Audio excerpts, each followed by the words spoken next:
ത്രികോണ മത്സരം നടക്കുന്ന ഏറ്റവും ശ്രദ്ധേയമായ ജില്ലയായിട്ട് തൃശ്ശൂർ മാറുകയാണ്. അവിടെ ആലങ്ങോട് ലീലാകൃഷ്ണനാണ് CPI സ്ഥാനാർത്ഥി, BJP candidate Padmaja Venugopal, Rajan Pallan Congress UDF കാൻഡിഡേറ്റുമാണ്. അപ്പോൾ ഇവർക്ക് 3 പേർക്കും ഇടയിലുള്ള ഒരു ശക്തമായിട്ടുള്ള പോരാട്ടം തന്നെ തൃശ്ശൂരിൽ സംഭവിക്കും. അതിൽ ഫോക്കസ് കൂടുതലും അവിടെ ഉള്ളത് പത്മജ വേണുഗോപാലാണ്. തോറ്റ് അവസാനം അവരൊരു ജയത്തിനായിട്ട് ഇറങ്ങി പുറപ്പെട്ടിരിക്കുകയാണ്, ജയിക്കുമെന്ന വിശ്വാസത്തോടു കൂടി. പക്ഷെ ഇപ്പുറത്തുള്ളത് അവർക്കൊരു പോസിറ്റീവായിട്ട് നിൽക്കുന്ന ഘടകം എന്ന് പറയുന്നത് ഈ രാജൻ പല്ലൻ അവിടെ മേയറൊക്കെ ആയിരുന്നു, മുൻ മേയറൊക്കെ ആയിരുന്നു.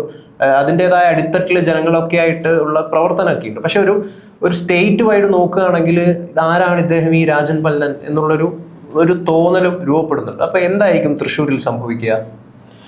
തൃശ്ശൂരിവിടെ പാലായി മാനസികമൻ ആരെന്ന് വെച്ചാൽ പുറത്ത് വെച്ചാൽ അറിയത്തില്ല. പക്ഷെ പാലക്കാർ അറിയാം. രാജൻ പല്ലൻ ആരാണ് തൃശ്ശൂരിന് പുറത്ത് വെച്ചാൽ പലർക്കും അറിയണമെന്നില്ല. പക്ഷെ തൃശ്ശൂർക്കാർക്ക് വേണ്ടപ്പെട്ടവനാണ് രാജൻ പല്ലൻ.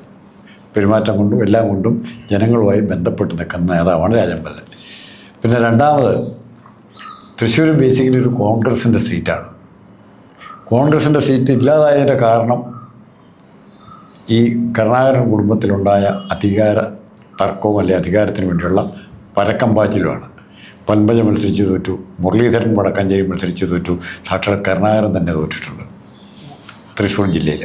അപ്പോൾ ഈ രീതിയിൽ പത്മജ വേണുഗോപാൽ അവിടെ മത്സരിക്കാൻ വരുമ്പോൾ സ്വാഭാവികമായിട്ടും പഴയ കോൺഗ്രസ്സുകാരുമായി ബന്ധപ്പെട്ട അല്ലെങ്കിൽ കരുണാകരൻ ഗ്രൂപ്പുമായിട്ട് ബന്ധപ്പെട്ട കോൺഗ്രസ്സുകാരുടെ വോട്ട് കിട്ടും എന്നുള്ള പ്രതീക്ഷ അവിടെ വേണ്ട. ആ പ്രതീക്ഷയിലാണ് പത്മജ ജയിക്കാൻ നോക്കുന്നത്. മാത്രമല്ല, കരുണാകരനെ ഏറ്റവും കൂടുതൽ തോൽപ്പിക്കാൻ ശ്രമിച്ചിരുന്ന BJP ആയിട്ടാണ് പത്മജ കൂട്ടുകൂടുന്നത്. പത്മജ കൂട്ടുകൂടുന്നത് കരുണാകരനെ തോൽപ്പിക്കാനായിട്ട് ശ്രമിച്ച BJP ആയിട്ടാണ്. പിന്നെ രണ്ടാമത് പത്മജയ്ക്കുള്ള വീക്ക് പോയിൻ്റ് എന്ന് പറയുന്നത്, ഈ ചാലക്കുടി പോയി ചാലക്കുടിയിലെ ലോക്സഭാ ഇലക്ഷനിൽ സാവിത്രി ടീച്ചറുടെ കയ്യിൽ നിന്നും കോൺഗ്രസ് വൻപിച്ച ഭൂരിപക്ഷത്തിന് ജയിക്കുന്ന സീറ്റ് പിടിച്ച് മേടിച്ച് അവർ കരഞ്ഞോണ്ടാണ് കോൺഗ്രസ് ഓഫീസിൽ നിന്ന് ഇറങ്ങിപ്പോയി മേടിച്ച് മത്സരിക്കുകയും ചാലക്കുടി തോക്കുകയും ചെയ്തു പത്മജ വേണുഗോപാൽ. അപ്പോൾ ആ ജയിക്കാൻ സാധ്യതയുള്ള സീറ്റുകൾ നേടാൻ വേണ്ടിയുള്ള ഇവരുടെ നെട്ടോട്ടം ഭയങ്കരമാണ്. അവസാനം അവർ ചെന്ന് പറ്റിയത് കോൺഗ്രസിൽ നിന്നും പുറത്തുചാടി BJPയിലാണ് ചെന്ന് ചാടിയത്. പക്ഷേ അവിടെ വേറൊരു അത്ഭുതം നടക്കാൻ പോകുന്നു. കഴിഞ്ഞ പ്രാവശ്യം പത്മജ വേണുഗോപാൽ അല്ല മത്സരിച്ചത്, സുരേഷ് ഗോപിയായി തോൽക്കുന്നത് BJPയുടെ സ്ഥാനാർത്ഥി എന്നുള്ള നിലയിൽ പത്മജ വേണുഗോപാൽ തോൽക്കുന്നത് വെറും കേവലം 1000 വോട്ടിൽ താഴെയാണ്. 946 വോട്ടിന് കൃത്യമായിട്ട് പറഞ്ഞാൽ.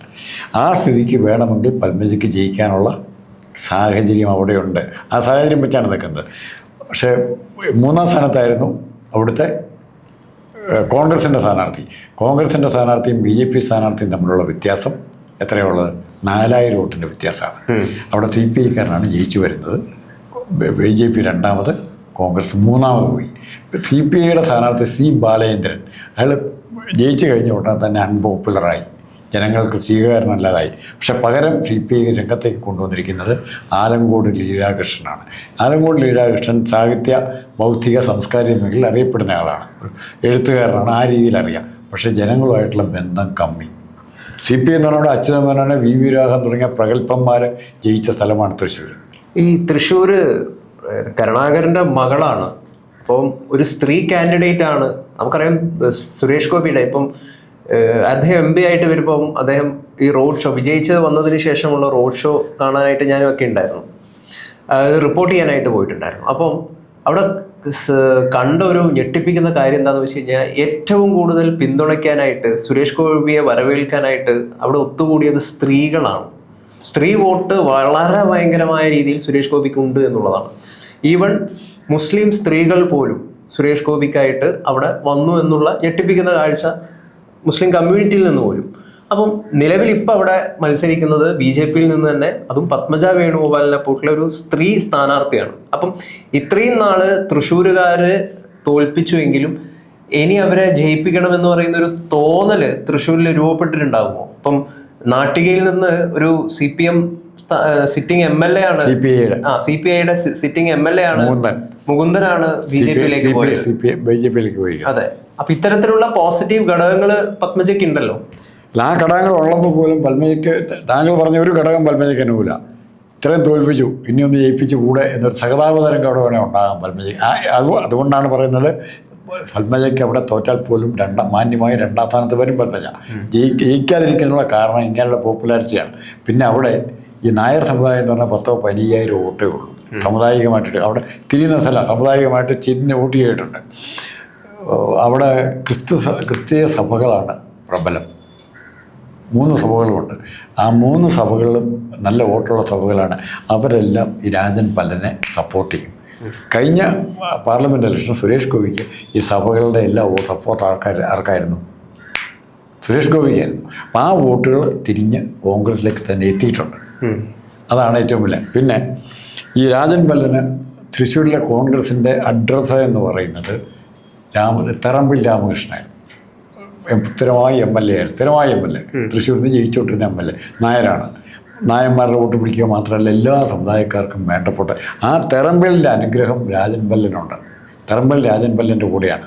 രാജൻ പല്ലൻ്റെ കൂടെ തെറമ്പിൽ നിൽക്കുന്നിടത്തോളം കാലം കോൺഗ്രസിൻ്റെ വോട്ടുകൾ പത്മജയിലേക്ക് പോകാനുള്ള ചാൻസ് വളരെ കുറയും. അതാണ് പത്മജ തോക്കുമെന്ന് പറയാനുള്ള കാരണം. LDFിൻ്റെ സ്ഥാനാർത്ഥി മോശമായി, മാത്രമല്ല ആ നാട്ടിൽ പരിചയമില്ലാത്ത ഒരാൾ അവിടെ കൊണ്ടു നിർത്തിയിരിക്കുന്നത് CPI-കാരൻ. അതും ഇങ്ങനെയൊക്കെ കോൺഗ്രസ് സ്ഥാനാർത്ഥിക്ക് അനുകൂലമായിട്ട് വരാനാണ് സാധ്യത. ഇപ്പം താങ്കൾ തന്നെ കഴിഞ്ഞ ദിവസം പറഞ്ഞിട്ടുണ്ട്, ഇപ്പം തെരഞ്ഞെടുപ്പിന് നിർണ്ണയിക്കുന്ന ഒരു പ്രധാനപ്പെട്ട ഘടകം എന്ന് പറയുന്നത്, കൗതുകം എന്ന് പറയുന്നത് MLA എത്ര ശ്രദ്ധേയനായിട്ടുള്ള ഒരു MLA നിർത്താൻ, കാൻഡിഡേറ്റ് ആയിട്ട് നിർത്താൻ പറ്റും എന്നുള്ളതാണ്.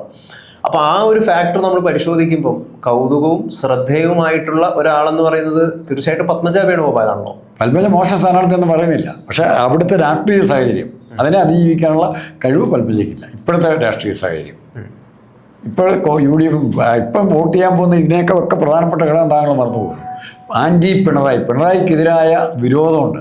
ആ വിരോധം ഉള്ളിടത്തോളം കാലം പിണറായിയുടെ കാൻഡിഡേറ്റ് തോക്കണം എന്ന് വിചാരിക്കുന്നവർ BJPക്കായിരിക്കും വോട്ട് ചെയ്യുന്നത്, കോൺഗ്രസിനെ വോട്ട് ചെയ്യുള്ളൂ. അതാണ് കാര്യം. പത്മജ 1-2 സീറ്റ് തൃശ്ശൂർ ജയിച്ചിട്ട് കാര്യമില്ല. അല്ലെ പത്മജ അതുപോലെ CPM-നെതിരായിട്ട് ഫൈറ്റ് ചെയ്യാൻ പ്രബലയായ സ്ഥാനാർത്ഥി എന്ന് തോന്നൽ വേണം. അത്തരം ഘടകങ്ങളില്ല. അതാണ് ഫൈറ്റിംഗ് ക്വാളിറ്റി പത്മജ കാണിച്ചിട്ടില്ല. ഒരു മറ്റുള്ളവരോട് മാന്യമായിട്ട് പെരുമാറുന്ന ഒരു സ്ത്രീയുണ്ട് എന്ന് വേണം പറയാം. അതും പൂർണ്ണമായിട്ട് പറയാൻ പറ്റില്ല. എനിക്കൊക്കെ വേറെ അനുഭവങ്ങളുണ്ട്. എന്തായാലും കരുണാകരൻ്റെ മകളെ BJP കാൻഡിഡേറ്റിന് വീണ്ടും തോൽക്കാനാണോ അതോ അവർക്ക് വിധി മാറ്റിക്കുറിച്ചുകൊണ്ട് ജയിക്കാനാണോ അവരുടെ ഒരു തലയിലെഴുത്ത് എന്നൊക്കെ വേണമെങ്കിൽ നമുക്ക് ആ തലയിലെഴുത്ത് കേരള രാഷ്ട്രീയത്തിൽ മാറ്റങ്ങളും ഉണ്ടാകും. പത്മജയെ പോലെ ഒരാൾ ജയിച്ചു വന്നു കഴിഞ്ഞാൽ തൃശ്ശൂരിൻ്റെ രാഷ്ട്രീയം പത്മജ ജയിക്കുക എന്നാണ്. BJP ടിക്കറ്റിൽ പത്മജ ജയിക്കുക എന്നാണ്. ഇപ്പോൾ സുരേഷ് ഗോപി തൃശ്ശൂരിൻ്റെ രാഷ്ട്രീയം BJPയുടെ കയ്യിലേക്ക് അങ്ങ് ഉറക്കുകയാണ്. അതെ, വീണ്ടും പത്മജ വേണുഗോപാൽ തൃശ്ശൂരിൽ നിന്ന് ജയിക്കുകയാണെങ്കിൽ ഈ സംസ്ഥാനത്ത് BJP ആധിപത്യം ഉറപ്പിക്കുന്നതിന്റെ ഒരു സൂചകമാവും. കാരണം കോൺഗ്രസ്സുകാർ കരുണാകരൻ്റെ ഗ്രൂപ്പിലുണ്ടാകുന്ന കോൺഗ്രസ്സുകാർ മുഴുവൻ അങ്ങോട്ട് ഗ്രാവിറ്റേറ്റ് ചെയ്യും. വട്ടിയൂർക്കാവിൽ മുകളിൽ തൂക്കം കൂടെ ചെയ്താൽ അത് ഒന്നുകൂടെ ആക്ടിവേറ്റ് ചെയ്യും.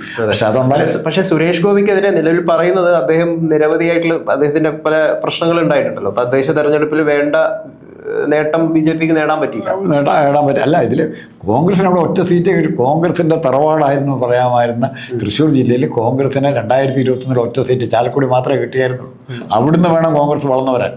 അവിടുന്ന് വേണം ഇപ്പോൾ തൃശ്ശൂർ കോർപ്പറേഷൻ പിടിച്ചു വരും കോൺഗ്രസ് അല്ലേ. അവിടെ 3-4 സ്ഥാനത്ത് കിടന്നതാണ്. അത് പിടിക്കാൻ പറ്റി. കോൺഗ്രസിന് അനുകൂലമായിട്ടല്ല വികാരം വന്നിരിക്കുന്നത്, CPM-നെതിരായിട്ടാണ് വികാരം വന്നിരിക്കുന്നത്. അവിടെ 5 സീറ്റും. ആ CPM വിരുദ്ധത കോൺഗ്രസ് ആണോ തൃശ്ശൂരിൽ ലാഭമാക്കുക അതോ BJP ആണോ ലാഭമാക്കുക? കാത്തിരുന്ന് കാണാം. കാത്തിരുന്നാൽ ഇപ്പോഴത്തെ പരിസ്ഥിതി കോൺഗ്രസ് ആകാനാണ് സാധ്യത. തീർച്ചയായിട്ടും.